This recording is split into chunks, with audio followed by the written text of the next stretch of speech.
The Met's top police officer apologised unreservedly today after a jury blamed his force for the death of a woman, which sparked the 1985 Brixton riots. Sir Bernard Hogenhouse said he's sorry that Cherry Groce was no longer alive to hear his apology. She was shot and paralysed in a bungled raid on her home. She died 26 years later. Her family said after the inquest their battle for the truth is over. Our senior correspondent, Ronke Phillips, reports. With a photograph of the woman who's been the focus of their fight for justice, children, grandchildren, supporters and friends united together outside the coroner's court after the verdict.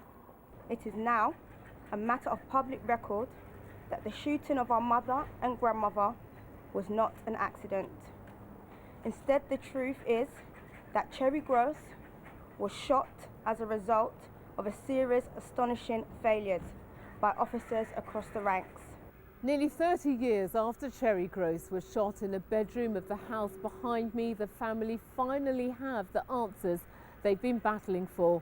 Not from the Met, but from an inquest jury who found the police failed to follow their own procedures. It was September 1985 when Cherry Groce was left paralysed after she was shot by police who were searching for one of her sons in a planned raid at her home. She spent the rest of her life in a wheelchair. The shooting sparked 2 days of unrest, during which shops were looted and petrol bombs thrown. The officer who fired the shot, Douglas Lovelock, stood trial in 1987, charged with inflicting unlawful and malicious grievous bodily harm. He was acquitted. He apologised to the family when he gave evidence at the inquest.